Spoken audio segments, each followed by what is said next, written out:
প্রিয় সাংবাদিক ভাই বোনেরা, আজকের সংবাদ সম্মেলনে উপস্থিত হওয়ার জন্য আমি আপনাদের কাছে আন্তরিকভাবে কৃতজ্ঞতা জানাচ্ছি। আমি বিএনপির সাজাপ্রাপ্ত কারাবন্দী নেতা গিয়াসউদ্দিন আল মামুনের স্ত্রী শাহিনা ইয়াসমিন ও পুত্র জাওয়াদ আল মামুন এবং তাদের দীর্ঘদিন পালিত সন্ত্রাসীদের হাতে প্রতারণা, লুটপাট, মামলা নিয়ে হয়রানি ও আর্থিক ক্ষতির মুখে পড়ে আপনাদের শরণাপন্ন হয়েছি।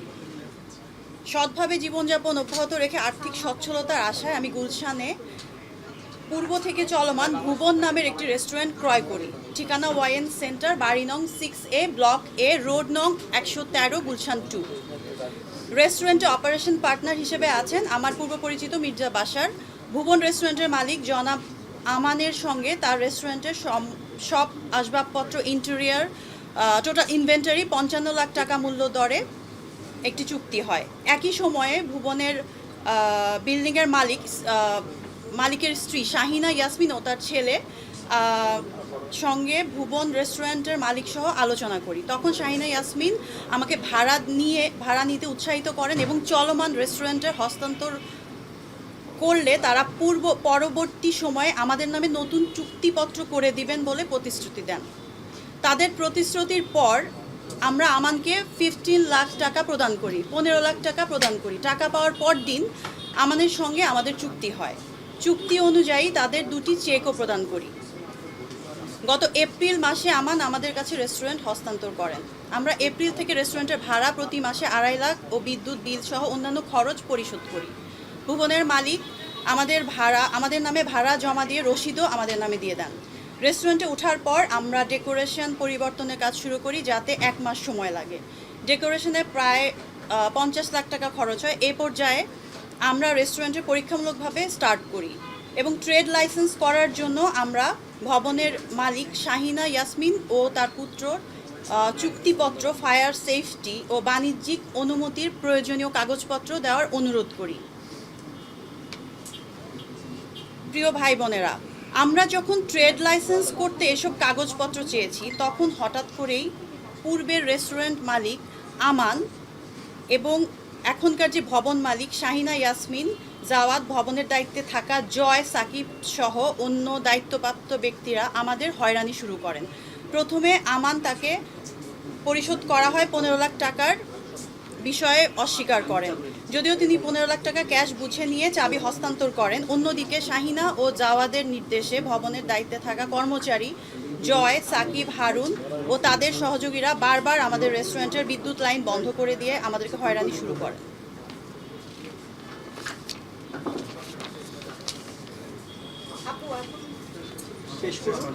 একটু কষ্ট করে, এটা একটু সেন্সিটিভ ইস্যু তো প্লিজ একটু মন দিয়ে শুনবেন। এর মধ্যে গিয়াসউদ্দিন আল মামুনের ব্যবসা প্রতিষ্ঠান ওয়ান গ্রুপ থেকে বারবার সন্ত্রাসী ও লাঠিয়াল বাহিনী নিয়ে রেস্টুরেন্টে এসে ভয়ভীতি দেখাতে থাকে।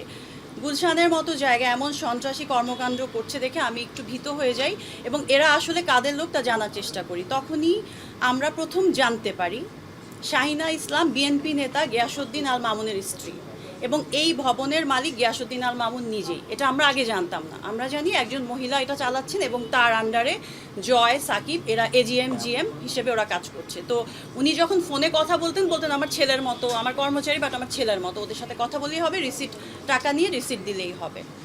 এমন পরিস্থিতিতে বিপদের আশঙ্কা দেখে ট্রেড লাইসেন্সের বিষয়ে করণীয় কী সে পরামর্শ করতে আমরা সিটি কর্পোরেশনে যাই এবং জানতে পারি যে উক্ত বিল্ডিংয়ের কোনো রকম বাণিজ্যিক কার্যক্রমের অনুমতি নেই।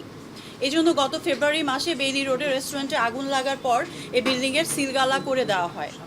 পরে শাহিনা বেগম 3 মাসের মধ্যে বাণিজ্যিক কার্যক্রম সরিয়ে ফেলা লিখিত প্রতিশ্রুতি দিয়ে বিল্ডিং খোলেন। এই ঘটনার পর আমরা বুঝতে পারি যে আমান, শাহিনা ও জাওয়াদ মিলে আমাদের সঙ্গে এক ভয়াবহ প্রতারণা করেছেন। তারা অবৈধ রেস্টুরেন্ট বাঁচাতে না পারার ভয়ে বিক্রি করে টাকা তুলে নেওয়ার ফাঁদ পাতেন। সেই ফাঁদে আমাদের ফেলা হয়েছে।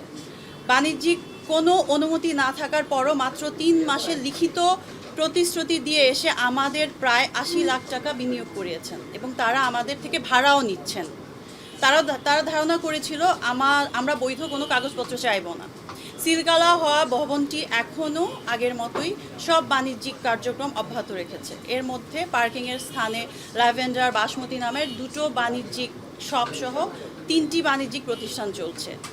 প্রথম তলায় থাই সিগনেচার নামে রেস্টুরেন্ট, দ্বিতীয় তলায় হালদা ভ্যালি নামে রেস্টুরেন্ট ও চতুর্থ তলায় স্পা সেলুন চলছে। যেহেতু আমরা ভবনের বৈধ কাগজপত্র দাবি করেছি, সে কারণে তারা আমাদের এখান থেকে উচ্ছেদের চেষ্টা শুরু করে। বিভিন্ন মাধ্যমে তারা আমাদের হুমকি দিতে থাকে যে এই ভবনে তোমরা ব্যবসা করতে পারবে না এবং তোমাদেরকে ব্যবসা করতে দেওয়া হবে না। সর্বশেষ গত 22 জুন রাতে 11টায় আমরা রেস্টুরেন্ট বন্ধ করে বেরিয়ে যাই। 23 তারিখ সকালে রেস্টুরেন্টের কর্মচারী গেলে নিরাপত্তা কর্মী সহ অন্যরা তাদের ঢুকতে বাধা দেয়। কেন ঢোকা যাবে না কোনো উত্তর দিতে পারেনি। খবর পেয়ে দুপুর 12:30টায় আমার অপারেশন পার্টনার মির্জা বাশার সেখানে গেলে হঠাৎ করে 15-20 জনের সন্ত্রাসী দল তার উপর আক্রমণ করে। সেখানে বাশারকে একা পেয়ে বেদম মারধর ও হত্যা চেষ্টা করা হয়, যার সিসিটিভি ফুটেজ থানায় দেয়া আছে। আমি বিষয়টি জানতে পেরে তৎক্ষণাৎ থানায় অবহিত করি এবং সেখানে পুলিশ ও আমি একাই পৌঁছাই। পুলিশের উপস্থিতিতে আমরা রেস্টুরেন্টে ঢুকতে গেলে দেখতে পাই সেখানে নতুন তালা লাগানো হয়েছে। কাঁচের দরজা থাকায় দেখা যায় ভেতর থেকে সব মালামাল লুট করে এবং ভাঙচুর করা। এমন পরিস্থিতিতে আমরা গুলশান থানায় মামলা দায়ের করতে গেলে তখন আমার যে অপারেশন পার্টনার, ওনার নাক দিয়ে প্রচণ্ড ব্লিডিং হচ্ছিল এবং চোখ টোক সব ফোলা দেখে ওইখানকার কর্তব্যরত অফিসার বলেন আগে ওনাকে হসপিটালে নিয়ে যান, দেন এসে মামলা করেন। ওনার খুব বাজে অবস্থা ছিল। আমি দ্রুত, আমার ম্যানেজারও ছিল, ওনাকে নিয়ে কুর্মিটোলা হসপিটালে ভর্তি করানো হয়। তখন সেখানে তার চিকিৎসা চলতে থাকে। সন্ধ্যার পর মামলা করার জন্য গেলে আমরা জানতে পারি এই ভবনের এজিএম সাকিব আমাদের বিরুদ্ধে উল্টো মামলা করতে এজাহার দিয়েছে। মূলত তারা আমাদের রেস্টুরেন্ট দখল করে, আমাদের মালামাল লুট করে, আমাদের লোকজনকে মারধর করে। আমরা মামলা করব জানতে পেরে তারা আগেই মামলার এজাহার জমা দেয়। সেখানে আমাকে আসামি করা হয়, ওয়ারেজ আমি পুলিশ কল দিয়ে পুলিশের সঙ্গে বিল্ডিংয়ে ঢুকি। মামলার তদন্ত হচ্ছে, আশা করি তদন্তে সত্যতা উঠে আসবে। আপনারা জানেন আমি দীর্ঘদিন চলচ্চিত্রে কাজ করছি। শিল্পী হিসেবে আমার একটা সম্মান ও সুনাম আছে। আমি কোনো অনৈতিক কাজের সঙ্গে কখনোই জড়ানোর চেষ্টা, মানে সবসময় দূরে থাকার চেষ্টা করি। বৈধভাবে একটা ব্যবসা, আমার ফুড বিজনেস খুব পছন্দের একটা বিজনেস। আসলে আমার আগেও বনানীতে বিজনেস ছিল, ঢাকায় পাখি, এবং আমার বোনরা যে অস্ট্রেলিয়া থাকেন তারাও এখানে ফুড বিজনেস করেন, আমার কাজিনরা করেন। সো ফুড বিজনেস আমার খুব আসলে আফটার ফিল্মের পরে যদি আমার একটা ভালোবাসার কোনো ইয়ে থাকে সেটা হচ্ছে ফুড বিজনেস। তো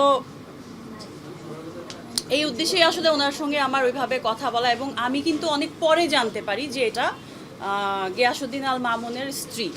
আমি জানি একজন বয়স্ক মহিলা, ডিভোর্সি, এরকম আমি শুনতে পাই আসলে। কারণ প্রথম দিকে যে লেনদেন বা তখন আমি ওইভাবে ফোনে ছিলাম, বাট ওইভাবে ডিরেক্ট যোগাযোগ করিনি। পরে যখন জানতে পারি তখন আমাকে ফোনে উনি বলছে, হ্যাঁ মা, আমি মেয়ে উদ্যোক্তা খুব পছন্দ করি, ওরা আমার ছেলের মতোই।